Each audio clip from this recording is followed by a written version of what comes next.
नमस्कार, हमारा नाम है समरीन और आपने देखना शुरू कर दिया है लाइव सिटीज। देखिए, बिहार की सियासत में एक बार फिर से हलचल मची हुई है और आपने देखा था कि अहले सुबह कौन सी खबर चल रही थी। आपने देखा था कि खबरें चलाई जा रही थी कि आधी रात को बीजेपी के प्रदेश अध्यक्ष दिलीप जायसवाल से मुकेश सहनी की मुलाकात होती है, जिसके बाद आपने ये भी देखा कि मुकेश सहनी पीसी बुला लेते हैं और इस पीसी में कई बातों का खुलासा स्वयं वीआईपी सुप्रीमो मुकेश सहनी कर देते हैं। तो ऐसे में बड़ा सवाल उठ रहा है कि अब आगे आगे बिहार की सियासत में होने क्या कुछ जा रहा है। तो आज हम इसी मुद्दे पर खरी खरी बातचीत करेंगे सीनियर जर्नलिस्ट रवि उपाध्याय जी से।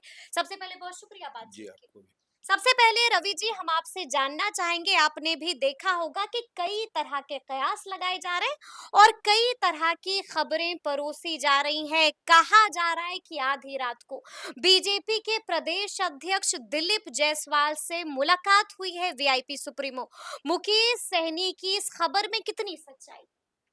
देखिए मुकेश सहनी और दिलीप जायसवाल जो बीजेपी के प्रदेश अध्यक्ष हैं, इनसे अगर मुलाकात हुई है तो कोई बहुत बड़ा विस्फोटक बात तो नहीं है। देखिए 2 अलग-अलग दल ज़रूर हैं, एनडीए और इंडिया है। हम्म, लेकिन एक बात तो माना जा सकता है ना कि मुकेश सहनी भी उनसे पूर्व से परिचित हैं। वह भी हम्म, बिहार विधान परिषद के सदस्य थे मुकेश सहनी, और दिलीप जायसवाल भी विधान हम्म। परिषद के सदस्य स्टिल हैं।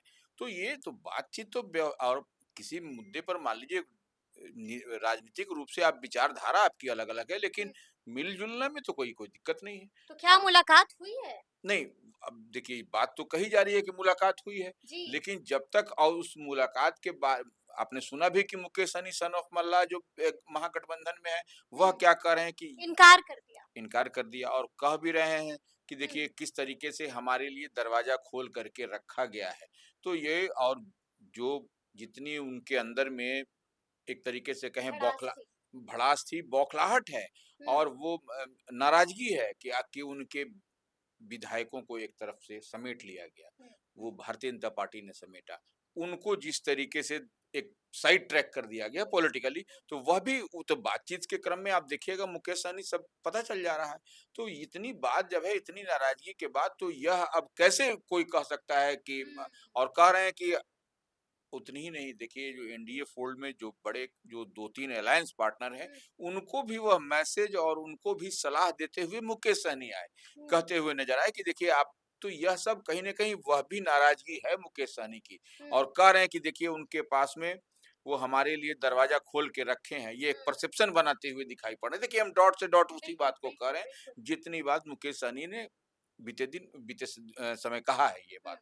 तो ये निश्चित रूप से देखिए यह यानी कि आप यही कह रहे हैं कि उन कयासों में कोई दम नहीं। देखिए, कयास में कोई दम नहीं है जब हुँ, तक कि मुकेश सहनी, जब आप एक चीज़ तो समझ लीजिए ना, जिस तरीके से महागठबंधन से 2020 के बीच प्रेस कॉन्फ्रेंस में मुकेश सहनी उठ के चले गए थे। बिल्कुल। सीटों के जब इस तरह की बात हो रही थी, हुँ, 25 सीट हुँ, माँग रहे थे, नहीं मिली, और उसके बाद तो वो तो उतनी वैसी स्थिति जब यहाँ बन जाए तभी ना मानिएगा, नहीं तो मीडिया में तो ये कहा जाता है, किसी का कयास इधर लगाए जाते हैं, कभी उधर। तो अभी तो वो महागठबंधन में है, इंडिया ब्लॉक में है, और यहाँ मल्लिकार्जुन खड़गे कांग्रेस के जो राष्ट्रीय अध्यक्ष हैं, उनके पटना आने की कल बात हो हुँ। रही है, और वो कल आ रहे हैं। तमाम घटक दल अलायंस से बात करेंगे, तो इस बीच में इस तरह की बात बोली भी जा सकती है। हुँ। यह कोई बड़ा, यह भी यानी राज कि खबरें उड़ाई भी जाती हैं, लेकिन रवि जी, हम आपसे ये भी जानना चाहेंगे कि इसी बीच बिहार बीजेपी के प्रदेश अध्यक्ष दिलीप जायसवाल का भी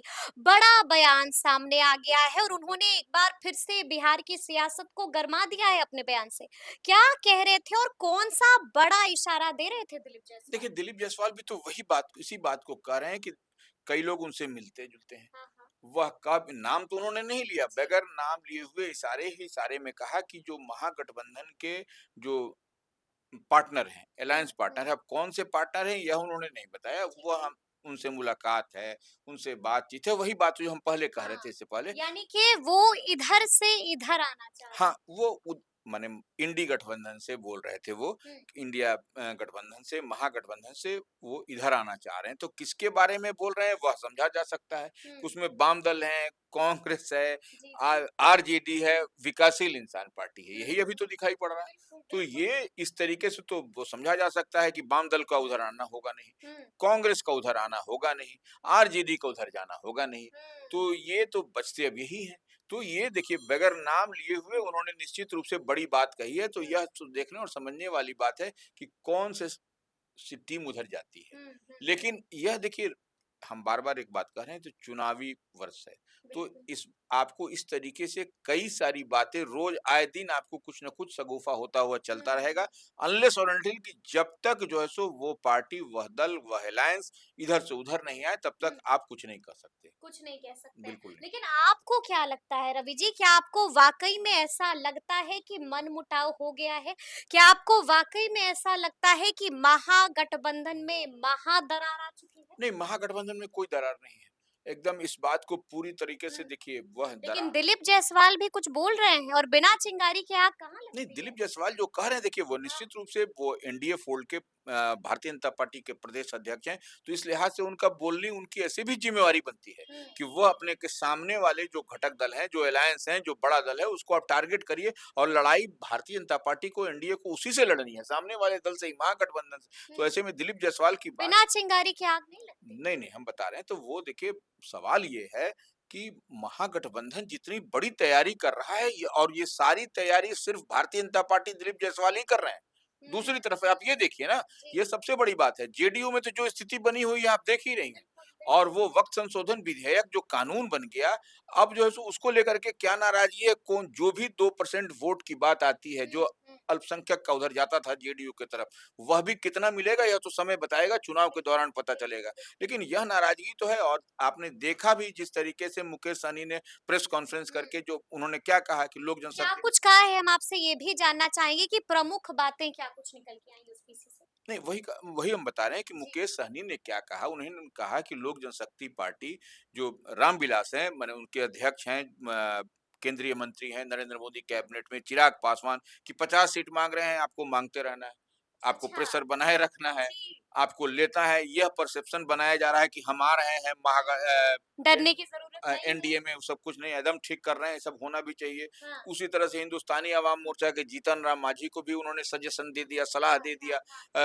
मुकेश सहनी ने कि आप भी जो वह भी जो है जिस तरीके से चिराग पासवान एनडीए में बड़े हुँ, हुँ। मंत्री हैं एनडीए फुल में नरेंद्र मोदी कैबिनेट में उसी तरह से जीतन राम मांझी जीतन राम भी मांझी भी। तो उनको भी उन्होंने सलाह दे दिया मुकेश सहनी ने कि आप भी 20 से 25 सीट पर रहिए हुँ। और माने मजबूती से रहिए एकदम 30-35 नहीं करके 20-25 पर रहिए और मजबूती से लड़िए और जो है सो इधर-उधर मत करिएगा जी, हम जी। नहीं आ रहे हैं तो अच्छा। सब तरीके के उपेंद्र कुशवाहा का भी उपेंद्र ज़िक्र किया। कुशवाहा को भी कह दिया उपेंद्र हाँ। कुशवाहा अब तो उपेंद्र कुशवाहा 3 दिनों की वाल्मीकि नगर में अपने चुनाव को लेकर के ही वो बैठक मीटिंग हुँ, सेटिंग हुँ, करने जा रहे हैं हुँ। अपने वो 200-250 के आसपास तमाम डेलीगेट्स उनके जुटेंगे वहां पर होगा लेकिन तो ये सबसे बड़ी बात यानी है कि मंच से ही मुकेश सैनी ने सीटों का बँटवारा कर दिया। सीटों का बंटवारा कर दिया और जी। प्रशांत किशोर को भी उन्होंने कहा हुँ, हुँ। प्रशांत किशोर की जो बात आई जो मैं उस पर भी उन्होंने चुट किया लेकिन कि डैमेज कर रहे हैं प्रशांत किशोर भी डैमेज करेंगे एनडीए को ही एनडीए को। तो बिल्कुल, देखिए बिल्कुल। स्वभाव वह तो आप भी देख पा रही हैं हम भी देख पा रहे हैं प्रशांत किशोर जो भी उपचुनाव में देखिए आपने देखा कि किस तरीके से हुँ, नाक को चने चबवा दिया प्रशांत बिल्कुल, किशोर ने बिल्कुल। 4 सीट के उपचुनाव में विधानसभा के लेकिन तो यह बात है निश्चित रूप से प्रशांत किशोर भी आपको कहीं ना कहीं हुँ, डेंट करते हुँ, हुए वो आपको ये करते हुए दिखाई पड़ेंगे हुँ। तो अंत में हम आपसे यही जानना चाहेंगे रवि जी कि आपको क्या लगता है आगे आगे बिहार की सियासत में होने क्या जा रहा है और क्या आपको लगता है कि मुकेश सहनी का मन डोल जाएगा? क्या आपको लगता है कि मुकेश सहनी इधर से उधर जाएंगे क्योंकि अभी सबकी निगाहें टिकी हुई हैं कि आखिर आगे आगे क्या करेंगे वीआईपी सुप्रीमो? देखिए, मुकेश सहनी पर निश्चित रूप से आप ठीक कह रही हैं, सबकी नज़र है और मुकेश सहनी के पास में आपने हुँ, उतना मजबूत चेहरा इधर नहीं है। इस नहीं। बात को एडमिट करना पड़ेगा। एनडीए के तरफ में तो वो महागठबंधन में है, लेकिन मुकेश सहनी इस बार हमको नहीं लगता है कि मुकेश सहनी एनडीए के साथ जाएँगे। लेकिन महागठबंधन में भी 60 सीटों की डिमांड कर रहे हैं, 60 सीटों की डिमांड कर रहे हैं, आपको ये मुमकिन नज़र आ रहा नहीं, है? 60 तो नहीं मिलेगा वहाँ।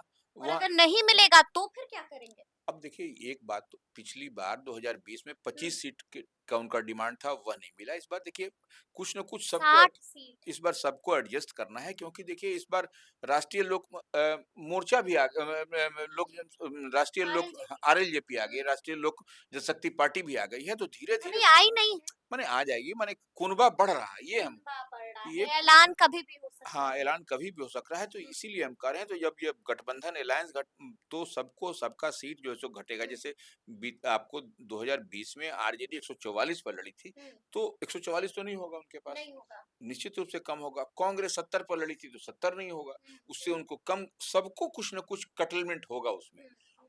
और तभी जाकर के ये लोग बेहतर कर पाएँगे, नहीं तो फिर सर फुटोगल हो जाएगा। 17 तारीख यानी कि कल बड़ी बैठक है। बड़ी बैठक है, इसीलिए हम कह रहे हैं कि ये निश्चित रूप से आप देखिएगा कि ये सबको कुछ न कुछ मिला-जुला कल करके सीटों का बँटवारा हो जाएगा? नहीं, कल सीट का बँटवारा नहीं सीएम कहा। फेस पर सहमति हाँ, हो जाएगी? सीएम फेस तो तेजस्वी ही रहेंगे। तेजस्वी ही इसमें रहेंगे। किसी को कोई कन्फ्यूज़न नहीं होना चाहिए कि हुँ, तेजस्वी फेस इधर से इधर होगा, कोई किधर से भी नट बोल्ट कसे हुँ, आपका, कोई उधर से नट बोल्ट कसे, कोई इसमें नट बोल्ट के पीछे नहीं जाना। हुँ, तेजस्वी निश्चित रूप से चेहरा होंगे, इसमें कोई शक-शुबा नहीं होगी, और कांग्रेस भी इस बात को अंदर खाने में तैयार है। तैयार दूसरा है। कोई चेहरा भी नहीं है। दूसरा कोई चेहरा भी नहीं है, तो अब देखना होगा कि आगे-आगे बिहार की सियासत में होता क्या है, और बिल्कुल इसी तरह से लाइव सिटीज़ आपको हर एक खबर से बाखबर रखता रहेगा। तो फिर ये पूरी बातचीत आपको कैसी लगी है? कमेंट करके हमें ज़रूर बताइएगा। तो ऐसे तमाम अपडेट्स के लिए बिल्कुल ऐसे ही हमारे साथ बने रहिएगा और देखते रहिएगा लाइव सिटीज़। बहुत शुक्रिया।